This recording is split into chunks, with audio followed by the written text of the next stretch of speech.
Hello, I'm Alma Angeles and you're watching Eagle News International. On today's program, Russian strikes battered cities across Ukraine, killing 26 people, including 5 children. As Kiev says, preparations for a counteroffensive against Moscow's forces were nearly complete. Heavy fighting raged on in Sudan, with warring generals trading blame despite their agreement to extend a truce aimed at stemming nearly 2 weeks of warfare that has killed hundreds and caused widespread destruction. An unusually early heat wave in drought hit Spain, and experts are saying parts of Spain are the driest in 1,000 years, with a prolonged drought depleting reservoirs to half of their normal capacity, according to figures. Our correspondent from Spain, Lovely Apple Fabros, has the latest update. And President Marcos Jr. will advance the Philippines' priorities through regional and multilateral cooperation in various areas during his attendance at the 42nd ASEAN Summit in Indonesia in May.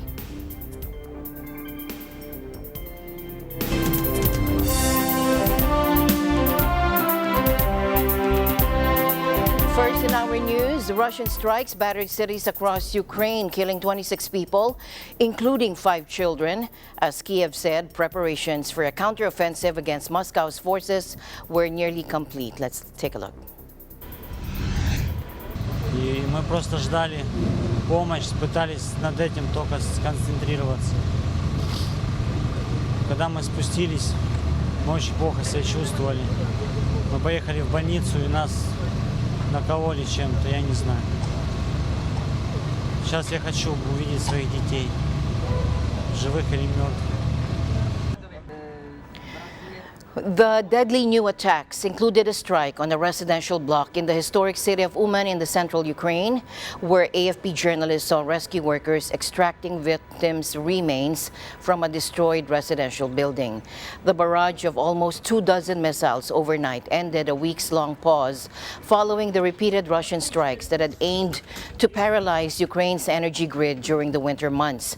On Friday evening, workers in Uman, the site of an annual Hasidic pilgrimage, pulled the body of another child from under the rubble, and authorities are saying Russian cruise missiles killed 23 people, including 4 children in Uman. Russian missiles also hit the central city of Dnipro, already grief-stricken after a January strike on a tower block that killed more than 40 people. Authorities said the strikes in Dnipro killed a 31-year-old woman and her 2-year-old daughter in their sleep. Meanwhile, Ukrainian President Volodymyr Zelensky says he has asked his Chinese counterpart Xi Jinping to help bring back Ukrainian children deported by Russia. Take a look. Меседжі просто це дійсно складно зробити. Організація Об'єднаних Націй, вони пробують, багато хто щось хоче зробити, поки що там результати слабкі. І тому з цим закликом також я звертався до лідера Китаю. President Xi and Zelensky spoke by phone on Wednesday, the first known call between the two leaders since the start of Russia's invasion. Beijing says it's neutral in the Ukraine conflict, and Xi has never condemned the Russian invasion. Xi presented himself as a mediator concerned with maintaining stability when he visited Russian President Vladimir Putin in March. Putin is under an arrest warrant from the International Criminal Court over the unlawful deportation of Ukrainian children. More than 16,000 Ukrainian children have been deported to Russia since the February 24, 2022 invasion, according to Kiev. It says many of them have been placed in institutions and foster homes, an allegation denied by Russia, which insists it saved Ukrainian children from the horrors of the war. Meanwhile, thundering Russian artillery echoed non-stop throughout Bakhmut's Soviet-era residential blocks during a rare visit to the embattled city by AFP journalists with Ukrainian troops. It's still tough, according to 34-year-old Ukrainian soldier Alex, and he described the situation in the trenches near Bakhmut. Let's listen in.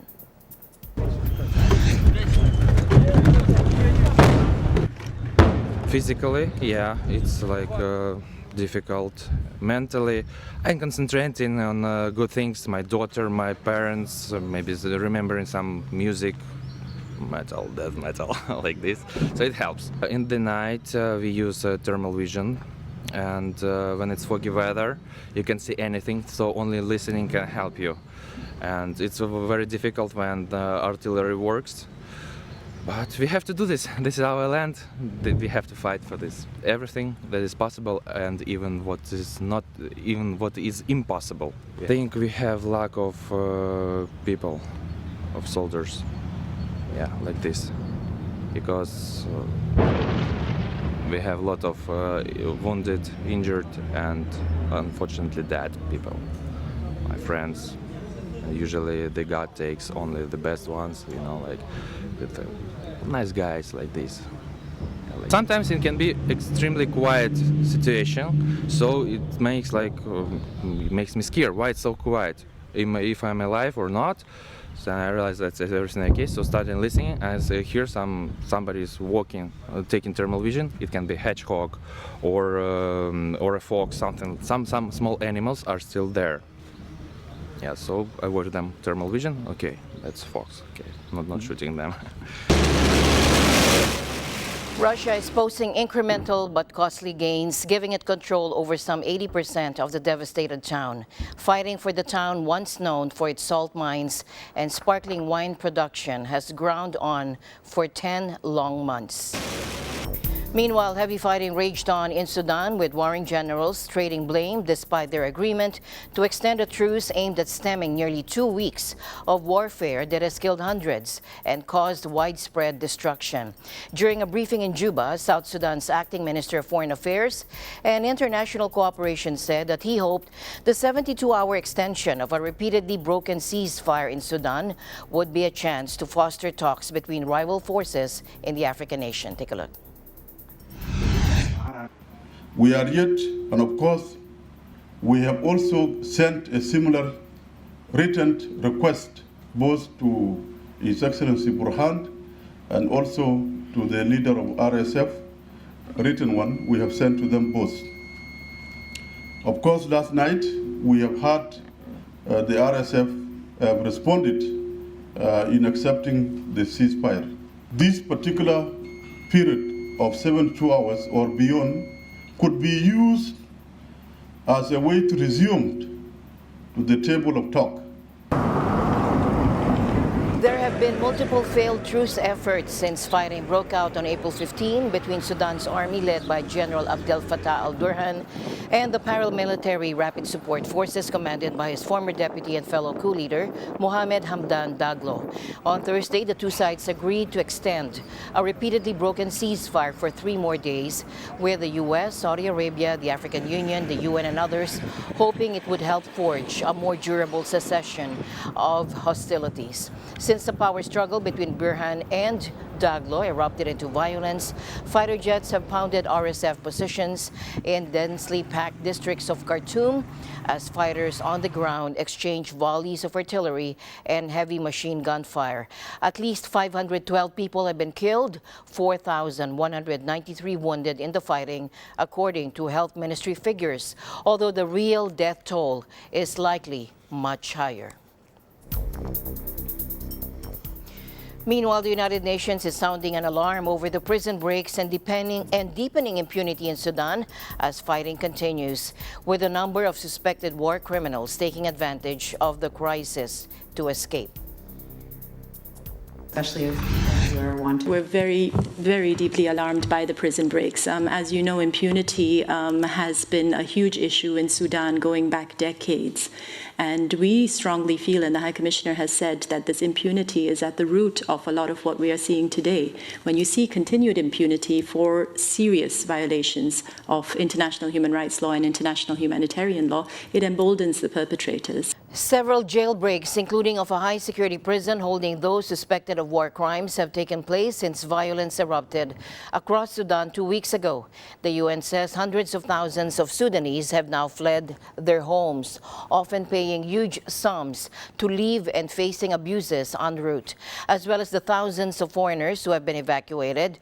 Tens of thousands of Sudanese have crossed into neighboring countries, including Chad, Egypt, and South Sudan.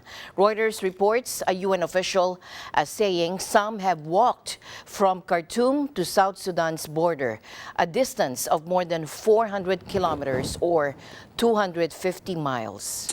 So the situation is obviously very fluid, it's very chaotic. There are huge numbers of people moving inside the country, but also moving towards the borders. We know that people have moved up to Egypt and have crossed the border there. The government have given figures of, the last ones we saw were 16,000, but I think that will rise now. And as earlier mentioned, Chad is witnessing a new wave of refugees crossing the border following the military clashes that erupted in neighboring Sudan on April 15. The humanitarian needs are growing in Chad while resources available to respond are sorely lacking. Take a look. Loading our trucks now for the 10,000, 20,000 as per UNHCR and the government's figures that may have crossed already the border from Sudan to Chad. It's extremely important. We have already, prior to that crisis, 400,000 Sudanese refugees on that border that we were supporting. It's extremely urgent because in 6 to 8 weeks we will never be able to reach those places because of the rains. In response to the emergency food and nutrition needs of new arrivals from Sudan, WFP is planning on pre-positioning food for 100,000 refugees and host communities as a contingency measure to provide emergency food assistance alongside malnutrition prevention and common services for the wider humanitarian community. Chad faces multiple crises of unprecedented proportions, with thousands experiencing severe food and nutrition insecurity. Conflict, climate extremes, and drops in agricultural production continue to drive displacement, exacerbating hunger and malnutrition. An unusually early heat wave in drought hit Spain, and experts are saying parts of Spain are the driest in 1,000 years, with a prolonged drought depleting reservoirs to half of their normal capacity, according to figures. Our correspondent from Spain, Lovely Apple Fabros, reports from Barcelona. With summer-like temperatures in March and the beginning of April, Spain is experiencing an abnormally hot and dry spring. Southern European farmers are experiencing an acute crop crisis due to months of drought. Spain's largest farmers association has warned that severe droughts have damaged more than 35,000 square kilometers of crops in the country. The Coordinator of Farmers and Ranchers Organizations, or COAG, a government body that regulates and coordinates work in the Spanish agricultural sector, said in a new report that drought now affects 60% of the nation's countryside and is causing irreversible losses. Ecologists in Spain have warned farmers may soon be unable to maintain production of wheat and barley. Crops such as olives and nuts have also been impacted, and farmers are having difficulty providing irrigation for corn, sunflowers, rice, and cotton. Un punto y aparte que es el efecto climático evidente que nosotros tenemos, que ha evolucionado muy rápido en 2-3 años. Si le hemos dado la vuelta al clima, y cuando tiene que hacer frío no hace, cuando tiene que hacer calor hace demasiada, cuando tiene que llover no llueve, cuando no tiene que llover llueve. Meanwhile, residents of La Espluga de Francolí have been saving water in bottles and foregoing showers to cope with long hours of daily water rationing as northeastern Spain suffers one of its worst droughts in decades. No, en casa guardamos agua en botellas, más que nada para lavarnos la cara y los dientes por la mañana cuando nos levantamos para ir a trabajar, también para el váter, y por la noche o nos duchamos en el trabajo o en el gimnasio, y si no, pues calentamos agua en ollas como antiguamente. ¿Y esto desde cuándo? While this small Catalan town has suffered supply problems for years due to the depleted state of its water table, the current drought has made things worse. Every night between 10 p.m. and 7 a.m., domestic water supplies are switched off in this town of 3,600 residents. En casa somos 5. Entonces es un poco... Bueno, ahora la cortan a las 10, quiero decir que da tiempo. Yo plego a las 8, llego a casa, ducho a las niñas, entonces aún tengo ese margen de tiempo. Pero claro, si fuera de tarde en una empresa, ya no puedo ducharme ni ducharlas. The effects are being felt across Spain's wealthy northeastern region of 7.7 million people after 32 months of drought, which has seen its reservoir capacity plummet. The lack of rainfall, which has been particularly bad in Barcelona, where restrictions are in place, has left the reservoirs at just 26% capacity, according to regional figures. Although the drought has been particularly acute in Catalonia, it has affected the entire country.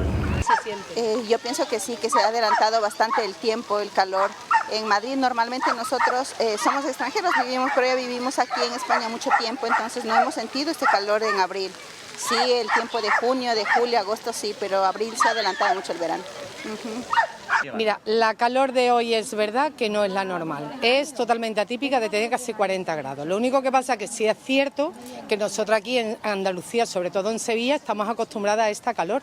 ¿Qué hacemos? Pues llevamos las sombrillas de colores, llevamos, digamos, trajes que sean fresquitos y ya está. Entonces buscamos ahora la sombra un poco para tomarnos algo y que los caballos, que es importante, se refresquen, beban, comen, porque el animal tampoco se le puede maltratar. Y ya está, y entonces esperamos un poco a que pase la hora de esta calor para entrar en el real. Por lo demás, pues muy bien. Muchísima calor, buscando sombra por todos lados y buscando agua por todos lados y buscando sitio por donde meterte, porque es demasiada calor. Other parts of Europe have also been suffering a winter drought, and experts warn the countries in the south are of particular risk as climate change takes effect. The dry conditions have other unwanted effects. A wave of wildfires in northern and eastern Spain has burned thousands of hectares of land. The summer is still a long way off, but Spain and some of its European neighbors are really feeling the heat. Reporting from Barcelona, Spain, this is Lovely Applejays Fabros. We live in extraordinary times. Thanks, Lovely Apple. North Korean leader Kim Jong-un's powerful sister is warning today that a U.S.-South Korean agreement aimed at strengthening deterrence against Pyongyang will lead to more serious danger, according to state media. The U.S. and South Korea vowed this week that North Korea would face a nuclear response and the end of its leadership there should it use its own nukes against the allies, as the two countries' presidents met in Washington lately. Take a look. Attack by North Korea against the United States or its allies or partisans or partners is unacceptable and will result in the end of whatever regime were to take such an action. 바이든 대통령님은 한국에 대한 철통 같은 확장 억제 공약을 재확인했습니다. 한미 양국은 북한의 핵 공격 시 즉각적인 정상 간 협의를 갖기로 했으며 이를 통해 미국의 핵무기를 포함하여 동맹의 모든 전력을 사용한 신속하고 압도적이며 결정적인 대응을 취하기로 약속했습니다. The more the enemies are dead set on staging nuclear war exercises, and the more nuclear assets they deploy in the vicinity of the Korean Peninsula, the stronger the exercise of our right to self-defense will become, according to Kim Jo-young. That was stated by the Korean Central News Agency. South Korean President Yoon Suk-yeol and U.S. counterpart Joe Biden on Wednesday issued what was called the Washington Declaration, bolstering the U.S. nuclear umbrella over South Korea.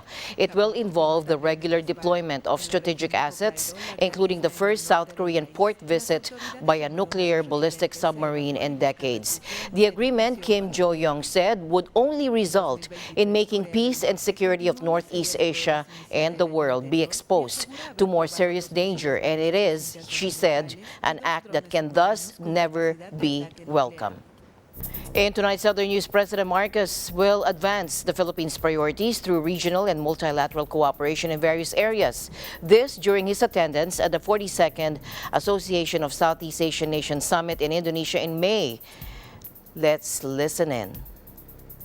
This is the fourth time Indonesia has assumed responsibility as chair of ASEAN, having been the ASEAN chair in 1976, 2003, and 2011. And this year's theme is ASEAN Matters, Epicentrum of Growth. The President is expected to assert the importance of demonstrating ASEAN's centrality in the region amidst geopolitical rivalries and advancing the Philippines' priorities in ASEAN through regional and multilateral cooperation in areas such as long-term food and energy security, efforts towards economic recovery, combating transnational crimes, upgrading of technical and vocational education and training, adopting climate and disaster resilient technologies, and transitioning to renewable and alternative energy technologies, and the protection of migrant workers, among others. You would be interested to hear that one of the important outcomes of the summit is a leader's declaration on combating trafficking in persons caused by the use and misuse of technology.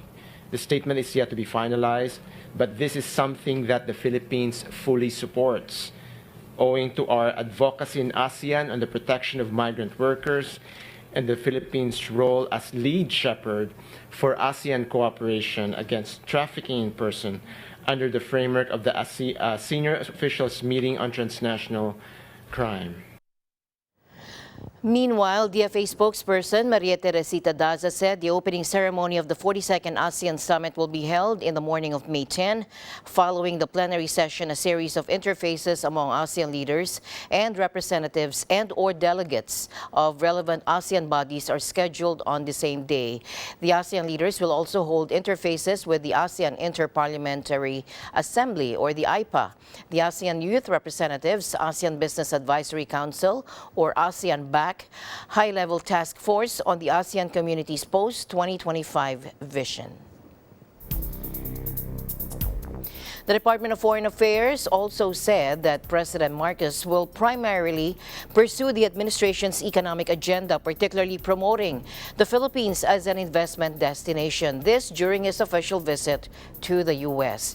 In a press briefing in Malacanang, DFA spokesperson Maria Teresita Daza said Marcos' trip to Washington, D.C. from April 30 to May 4 will be aimed at reaffirming the defense ties between the Philippines and the U.S., as well as advance efforts to forge economic partnerships. Take a look. A couple of days ago, President Marcos will travel to Washington, D.C. from 30 April to 4 May 2023 on an official visit aimed at reaffirming the special relationship between the Philippines and the United States. As mentioned, the President's itinerary will begin on May 1 with a meeting with U.S. President Joe Biden, followed by an expanded meeting with key cabinet officials. The visit will reaffirm the bonds of friendship that give definition and significance to the many facets of the bilateral relationship, underpinned by the close affinity shared by the Filipinos and Americans alike for many years. It will substantially progress efforts to further deepen relations and political ties, to bring about lasting socio-economic partnerships, as well as enhance defense and security cooperation. The President is expected to advance Philippine socio-economic development priorities and harness closer partnerships in such areas as agriculture, energy, climate change, digital transformation and technology, humanitarian assistance, disaster relief, supply chains, and infrastructure. Other scheduled activities of the President will include meetings with legislators, major U.S. companies and business organizations, and he will also deliver a major policy speech in a think tank in Washington, D.C.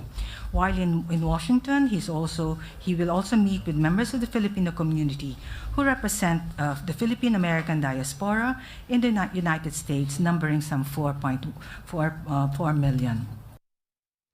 The visit will come a week after the largest ever joint U.S.-Philippine military exercises in the disputed South China Sea, in the face of China's growing assertiveness in the region, particularly over Taiwan, the self-governing island it claims as its own. A White House statement also said Biden and Marcos would discuss other matters, including economic cooperation, clean energy, and respect for human rights. Now, this week, a Chinese Coast Guard ship cut off a Philippine patrol vessel carrying journalists in the disputed South China Sea, and it caused a near collision. An AFP team on board another boat they were there to witness this itself. The near miss off the Spratly Islands on Sunday was the latest in a steady string of incidents between China and the Philippines in the contested waterway. Is Philippine Coast Guard BRP Malabrigo MRRV 4402.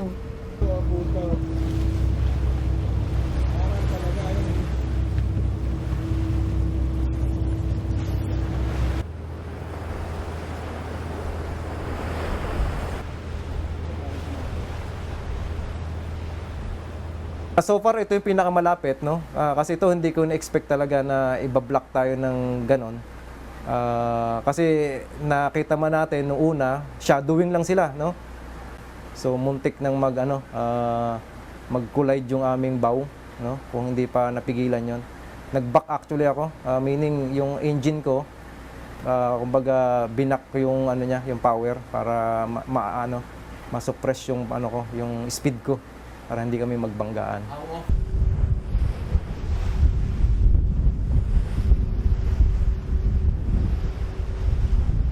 Conducting lawful routine maritime patrol within the Philippine Exclusive Economic Zone. In accordance with international and Philippine national laws, we are proceeding according to our planned route. We hope you can cooperate with our teams. Do not take inappropriate behaviors which will interfere with maritime security. Every time na magkakandak kami ng RORI mission, meaning Rotation Reprovision Mission, providing security sa Philippine Navy supply boats, every time nakakaranas kami ng ganyan. They will block us, no? While papalapit kami sa ayungin, they will cross our bow, no? Until such time na ibablock na kami, na hindi na ako makakagalaw kasi minsan katulong din nila yung Chinese Maritime Militia. Nandun sumasama sa pag-block sa atin para hindi tayo makapasok sa ayungin. Consequences entailed we have been informed by you. Over. Okay na daw, pwede na magbaba. One tail bridge. On. Pamalihog ko.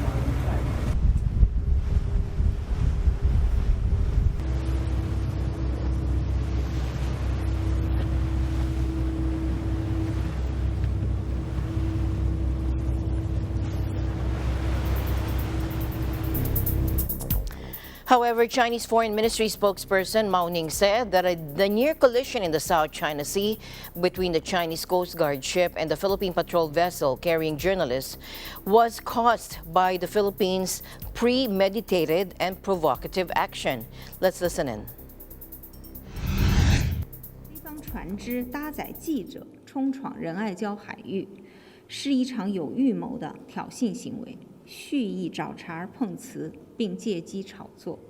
中方对此表示严正抗议和强烈不满，敦促菲方尊重中国在南海的领土主权和海洋权益，停止采取导致局势复杂化的行动。 In tonight's other news, Maryland Governor Wes Moore presented a proclamation declaring April as Autism Acceptance Month in the state. Our Northern America correspondent Rose Papa Angeles reports from Maryland. Maryland Governor Wes Moore presents a proclamation declaring April as Autism Acceptance Month in Maryland. The proclamation recognizes people with autism and those who advocate on their behalf. It also honors contributions of the autism community. Governor Moore says individuals with autism have incredible strengths and gifts that often go untapped. Part of the celebration is the governor presenting a citation to Marcus Moore. Marcus Moore is an individual living with autism who has contributed to the autism community. Another citation was given to Ken White for his support and promotion of opportunity access and choice for individuals with autism. White is the general manager of the Historic Inns of Annapolis. Maryland is one of the 3 U.S. states with the highest prevalence of autism diagnosis with rates of over 4%. In Chevy Chase, Maryland, Rose Papa Angeles for Eagle News. We'll live in extraordinary times. Thanks, Rose. Throngs of book-loving fans attended the 43rd Los Angeles Times Festival of Books, which last year drew more than 155,000 people over 2 days after a 2-year pandemic hiatus. The event took over the USC campus, featuring more than 500 writers, experts, and storytellers. Eva and Alan Basilaje are at the scene. Spread across the iconic USC campus, the Los Angeles Times Festival of Books returns with jam-packed programming, literary promotions, and of course, author meet and greets. One such interaction that guests discovered was with Craig Smith, former NBA player turned author.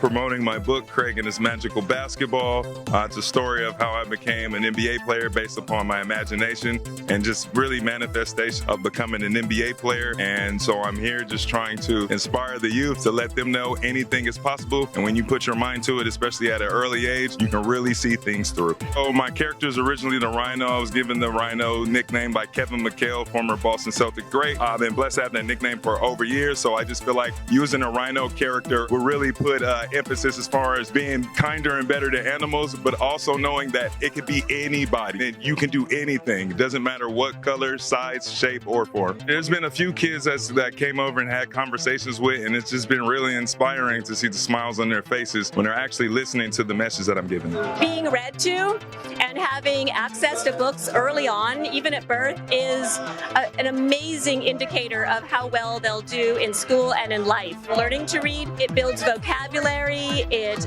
builds narrative skills. Kids are able to learn to read a lot easier, and it also builds imagination. So in order to attract people, we have folks spin our prize wheel, but the prize wheel actually has questions on it. As folks are spinning the wheel, we're talking with them, we're telling them about the library, making sort of a little special connection so that they'll remember and then come back to us. This is where people come, this festival, to celebrate books, and it's one of the few times during the year where all the readers get together to celebrate the written word, the spoken word. Aside from its namesake, this festival offers a variety of shopping experiences, services, and interactive events, which by most accounts, is quite remarkable. Or, as we in the literary biz like to say, it's one for the books. Eva and Allen, Los Angeles, California, Eagle News. We live in extraordinary times. Thanks, Eva and Allen. Emirati astronaut Sultan Al Niyadi stepped out of the ISS, or International Space Station, for the first spacewalk by an Arab astronaut, a moment touted by the UAE as a milestone. Take a note.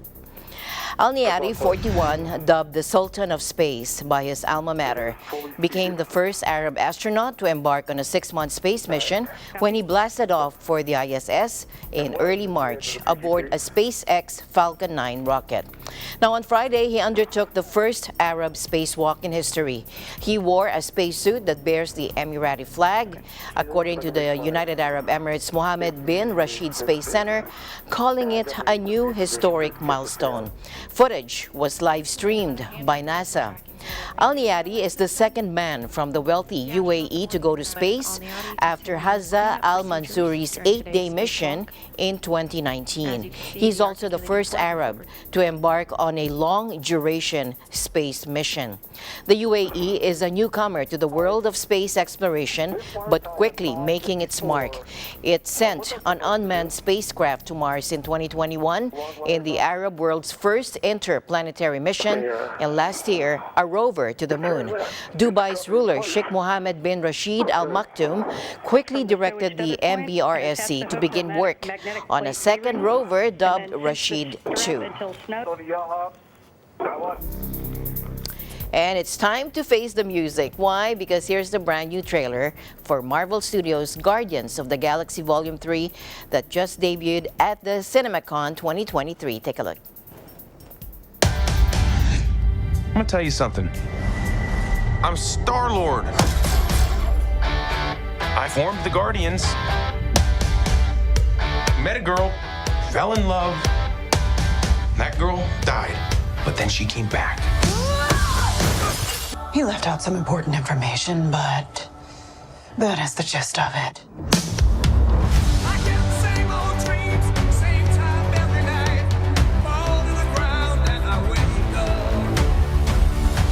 my sacred mission is to create the perfect society. He didn't want to make things perfect. He just hated things the way they are.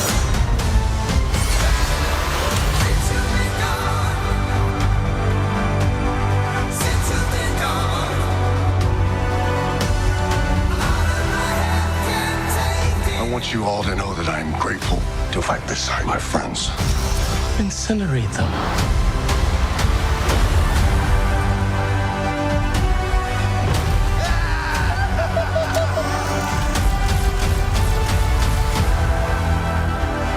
We were always searching for a family until we found each other.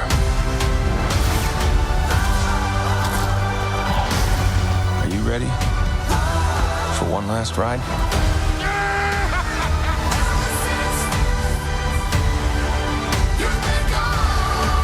We'll all fly away together. Into the forever and beautiful sky. Whoever it was that you were in love with, it sounds more like her. Her? That's ridiculous. Do not bring me into this. Knock it off! What? Just never noticed how black your eyes were. They were replaced by my father as a method of torture. He picked a pretty set.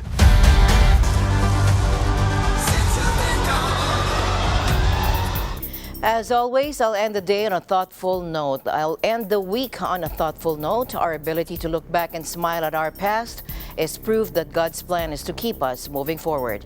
This has been Eagle News International. I'm Alma Angeles. Stay alert, stay informed, because we live in extraordinary times. Good night.